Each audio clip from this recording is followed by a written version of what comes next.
महाराष्ट्र के नागपुर में आरएसएस मुख्यालय में विजयदशमी का उत्सव मनाया गया, जिसमें आरएसएस प्रमुख मोहन भागवत ने सीएए और एनआरसी का जिक्र करते हुए कुछ लोगों पर देश को तोड़ने का आरोप लगाया। मोहन भागवत ने कहा कि कुछ लोग संविधान के विरुद्ध लोगों को भड़काकर हिंसा फैलाने का काम कर रहे हैं। मोहन भागवत ने कहा कि सिर्फ राजनीति के लिए कुछ लोग इस देश का माहौल खराब करने की कोशिश में जुटे हुए हैं।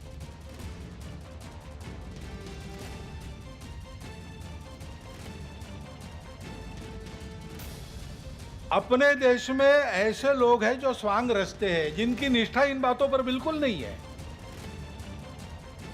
वो संविधान के विरुद्ध कानून को ताक पर रखकर हिंसा करते हुए नजर आते हैं। भारत तेरे टुकड़े हो ऐसी घोषणा करते नजर आते हैं, लेकिन वो ऐसे प्रसंगों में अपने आप को संविधान, धर्मनिरपेक्षता आदि आदि के बड़े रखवाले बताकर और ये समाज को तोड़ने की कार्रवाई करते रहते हैं, समाज को उल्टी पट्टी पढ़ाते हैं। सीएए और एनआरसी पर आरएसएस प्रमुख मोहन भागवत के बयान पर असदुद्दीन ओवैसी ने पलटवार किया। उन्होंने ट्वीट कर लिखा कि हम बच्चे नहीं हैं जिन्हें गुमराह किया जाए। साथ ही ओवैसी ने सीएए और एनआरसी पर आरजेडी और कांग्रेस की चुप्पी पर भी सवाल खड़े किए।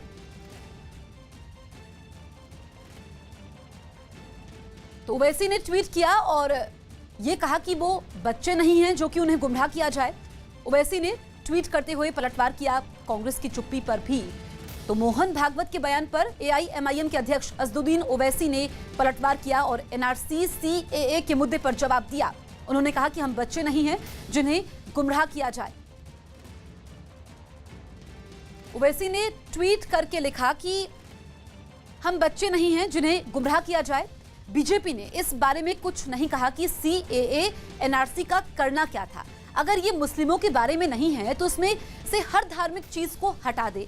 ये याद रखें कि हम तब तक विरोध करते रहेंगे जब तक ऐसा एक भी कानून रहेगा जो हमें हमारी भारतीयता साबित करने को कहेगा। अमेरिका से बढ़ते तनाव के बीच ईरान ने एक बार फिर शक्ति प्रदर्शन करके उसे उकसाने की कोशिश की। अपने सालाना सैन्य अभ्यास के कार्यक्रम में ईरान की सेना ने एक से बढ़कर एक मिसाइलों की नुमाइश की, जिसके सामने आए वीडियो में एक मैदान में मिसाइलें फायर होने के लिए बिल्कुल तैयार दिखी और जब चली तो धरती कांप उठी। कई किलोमीटर दूर तक कान फाड़ देने वाली आवाज की गूंज भी सुनाई दी। मिसाइलों के जखीरे को देखकर ऐसा लगा जैसे ईरान दुश्मन को खुली चुनौती दे रहा हो। सैन्य अभ्यास के वीडियो में एक के बाद एक जमीन से हवा में मार करने वाली कई मिसाइलें फायर होती नजर आईं। इतनी तेजी से मिसाइलें उड़ी कि पलक झपकते ही आसमान में पहुंच गई और फिर आंखों के सामने से छूमंतर भी हो गई। बिहार के लखीसराय में तेजस्वी यादव की चुनावी सभा के समय भीड़ ने बैरिकेड तोड़ दिया। तेजस्वी जिस वक्त सभा करने के बाद अपने हेलीकॉप्टर की तरफ बढ़ रहे थे, उसी बीच भीड़ बेकाबू हो गई और सामने लगे बैरिकेड को तोड़ दिया। इसके बाद वहां पर तैनात सुरक्षा बल ने भीड़ को काबू में करने के लिए लाठीचार्ज कर दिया। हालांकि आरजेडी नेताओं के समझाने के बाद वहां पर माहौल शांत हो गया।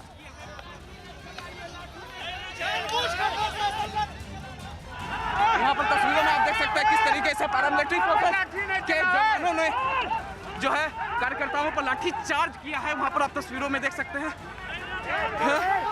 लाठी चार्ज किया है। यहाँ पर आप देख सकते हैं तस्वीरों में कि लाठी चार्ज किया है। यहाँ पर देखिए किस तरीके से जो है लाठी चार्ज के बाद एक बार फिर जो है जनता आगे बढ़ रही है और तेजस्वी यादव अपने हेलीकॉप्टर से वो निकले और उसके बाद हेलीकॉप्टर पर जा रहे थे, तभी यहाँ पर जनता जो है वो आगे बढ़ने की कोशिश की और जो सिक्योरिटी के लिए जो ये बांस लगाया गया था ये टूटा और ये टूटने के बाद जो है पुलिस यहाँ पर पैरामिलिट्री फोर्सेस को लाठीचार्ज करना पड़ा।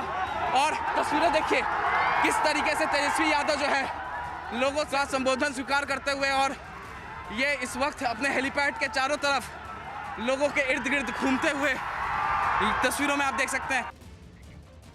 मध्य प्रदेश में पुलिस ने 47 लाख का गांजा जब्त कर दिया।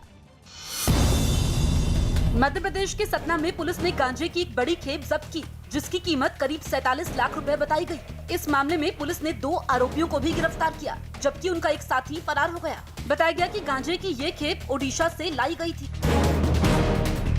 मुंबई में दशहरे की एक रैली में महाराष्ट्र के मुख्यमंत्री उद्धव ठाकरे ने बीजेपी पर निशाना साधा और उन्हें अपनी सरकार गिराने की चुनौती दी। यही नहीं, उन्होंने हिंदुत्व के मुद्दे पर भी बीजेपी पर जमकर हमला बोला।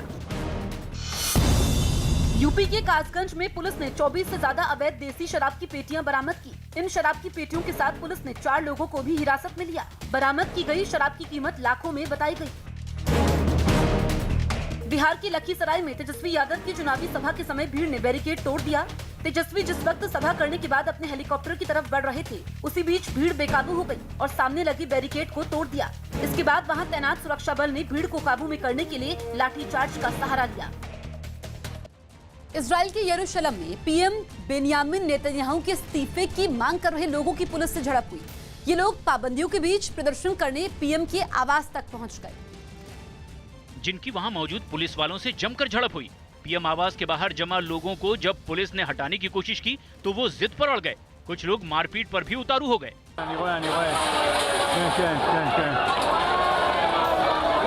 पुलिस और प्रदर्शनकारियों के बीच थोड़ी देर इसी तरह से धक्का मुक्की चलती रही, लेकिन जब हालात ज्यादा बिगड़ गए तो हंगामा कर रहे लोगों पर सख्ती बरतनी शुरू की गई, जिससे प्रदर्शनकारियों का गुस्सा और भड़क गया और इसके बाद पुलिस ने कई लोगों को गिरफ्तार कर लिया।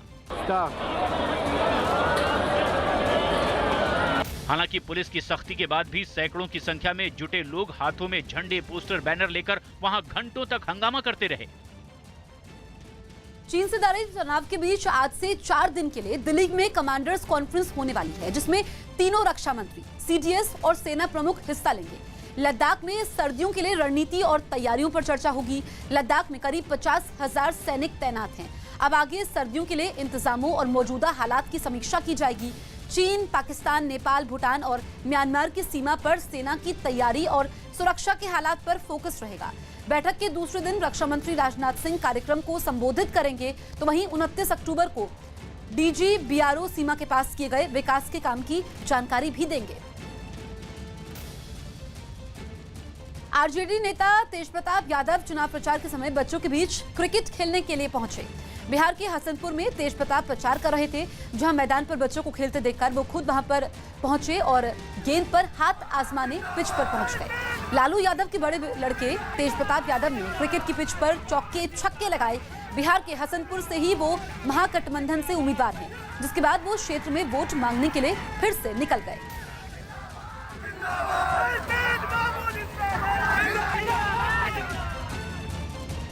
संयुक्त अरब अमीरात के दुबई में दुनिया का सबसे बड़ा फव्वारा लोगों के लिए खोल दिया गया। अहम बात यह कि 14,000 स्क्वायर फीट से भी बड़े इलाके में फैले इस फव्वारे ने लॉन्च के दिन ही गिनीज वर्ल्ड रिकॉर्ड भी अपने नाम कर लिया। और एक शानदार कार्यक्रम में दुनिया का वो सबसे बड़ा फव्वारा अपने जलवे दिखाता नजर आया। 3, 2, 1, ladies and gentlemen, let's make history. Hands up in the sky, let's go!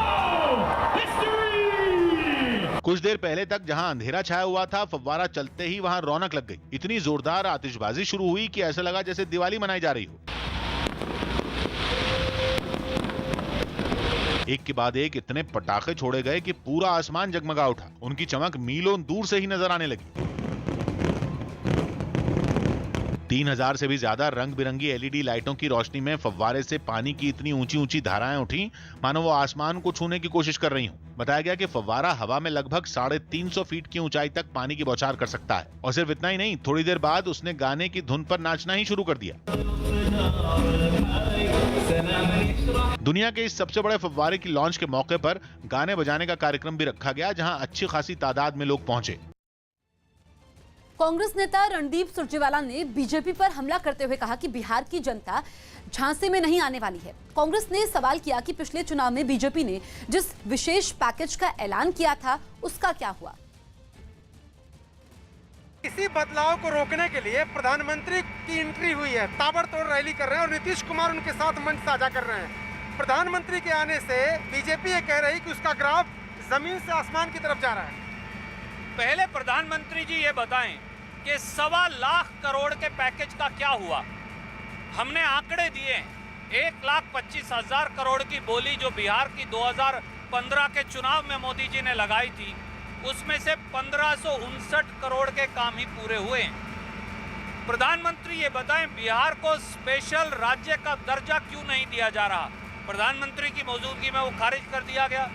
Nitish ji सृजन घोटाले के फेविकोल से चिपके बैठे हैं और एक शब्द कह नहीं रहे।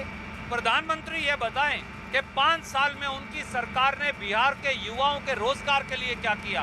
प्रधानमंत्री के झांसे और जुमलों में अब बिहार आने वाला नहीं। पाकिस्तान के क्वेटा में इमरान सरकार के खिलाफ विपक्षी दलों ने रैली की, जिसमें विपक्ष के तमाम बड़े नेता शामिल हुए। इस बीच मौलाना फजलुर रहमान ने इमरान सरकार पर बड़ा हमला बोला और उनकी विदेश नीति पर सवाल खड़े किए। उन्होंने कहा कि उनकी विदेश नीति बुरी तरीके से फेल हो चुकी है, जिसकी वजह से पाकिस्तान पूरी दुनिया में अकेले पड़ गया है। यही नहीं, इस रैली के समय बलूचिस्तान को आजाद करने की मांग भी उठाई गई। तो क्वेटा में, पाकिस्तान के क्वेटा में विपक्ष ने रैली की और विपक्ष की रैली के बाद इमरान सरकार घबरा गए हैं, क्योंकि इमरान सरकार को यहां पर घेरा गया है इस रैली के जरिए। और विपक्ष की रैली में काफी लोग भी जुटे, जिसमें इमरान सरकार की विदेश नीति को फेल बताया गया। भारत को घेरने के लिए अब चीन पाकिस्तान के जरिए तालिबान से हाथ मिलाने की कोशिश में है। न्यूज़ 18 के नीतीश कुमार की रिपोर्ट है कि चीन पाकिस्तान आर्थिक गलियारे को अफगानिस्तान से जोड़ने की कोशिशें शुरू हो गई हैं। बताया जा रहा है कि इसके लिए चीन पाकिस्तान के जरिए तालिबान से हाथ मिलाने जा रहा है। उसकी रणनीति आर्थिक गलियारे को अफगानिस्तान के वाखान इलाके से जोड़ने की है। यही नहीं, ईरान में भारत की तरफ से विकसित किए जा रहे चाबहार पोर्ट पर भी चीन की नजर है और वो इस बंदरगाह तक भारत की राह में मुश्किलें पैदा करने में जुट गया है। आरएसएस प्रमुख मोहन भागवत के बयान पर रणदीप सुरजेवाला ने पलटवार किया।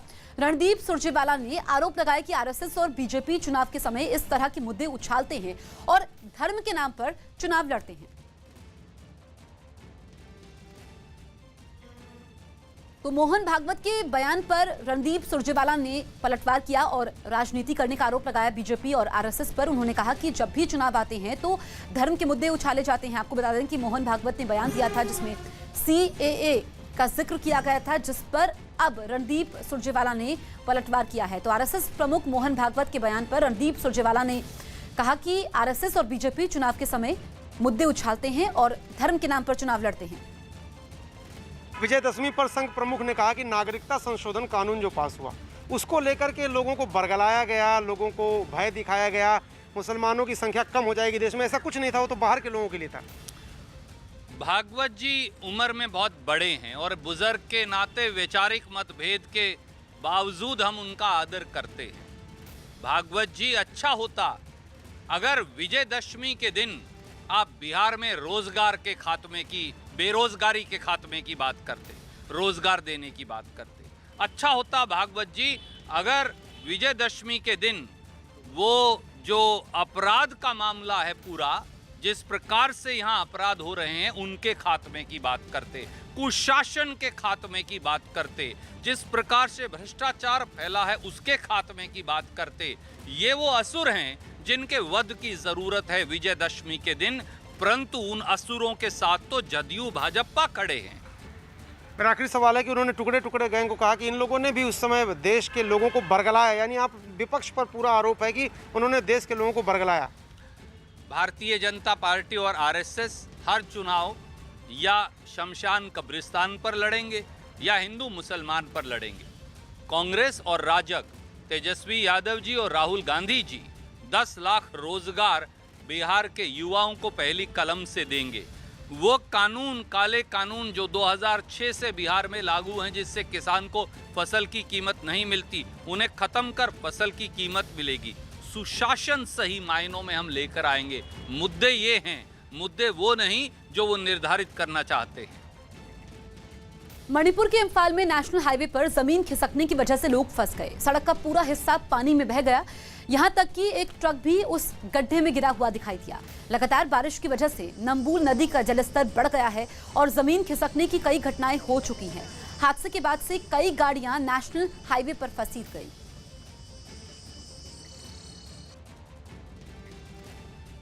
राजस्थान में सट्टेबाजी के आरोप में 6 लोग पकड़े गए। राजस्थान के चूरू में आईपीएल में सट्टेबाजी के आरोप में पुलिस ने 6 लोगों को गिरफ्तार कर लिया। पकड़े गए लोगों पर आईपीएल में 1 करोड़ से भी ज्यादा का सट्टा लगाने का आरोप है। पुलिस ने 10 मोबाइल फोन, लैपटॉप समेत इनका काफी सामान जब्त कर लिया। 6 जनों को गिरफ्तार किया है और उनसे लैपटॉप में करीब 1 करोड़ 53 लाख का हिसाब मिला है। यूपी के हरदोई में पुलिस ने ठगी करने के आरोप में 2 लोगों को हिरासत में लिया। आरोप है कि पकड़े गए लोगों ने सोशल मीडिया पर एक बीमार लड़के के इलाज के नाम पर लोगों से पैसे लिए और फिर उन्हें मरीज के परिवार को दिए भी नहीं। उन पर करीब 4.5 लाख रुपए सोशल मीडिया के जरिए इकट्ठा करने का आरोप है। लगभग 4-4.5 लाख रुपया की ठगी उसने इनसे भी किया है और उसको हम लोगों द्वारा हिरासत में लिया गया है। इंदौर में विजयदशमी के मौके पर कांग्रेस की ओर से 25 सिरों वाले रावण का दहन किया गया। कांग्रेस ने पार्टी छोड़कर बीजेपी के साथ जाने वाले विधायकों के प्रतीक के रूप में इन 25 सिरों वाले खास रावण का दहन किया। 25 रावण का दहन किया गया है। ये 25 सिरों वाले रावण का दहन इसलिए किया गया है क्योंकि मध्य प्रदेश में लोकतंत्र की हत्या 25 लोगों ने मिलकर की। मणिपुर के इम्फाल में नेशनल हाईवे पर जमीन खिसकने की वजह से कई लोग रास्ते में फंस गए। सड़क का पूरा हिस्सा पानी में बह गया। राज्य में लगातार बारिश की वजह से नंबूर नदी का जलस्तर बढ़ गया, जिसकी वजह से वहां पर जमीन खिसकने की कई घटनाएं हो चुकी हैं। मैं हूं किशोर अजवाणी। आज की ताजा खबर जारी है। आप बने रहिए न्यूज़ 18 इंडिया के साथ।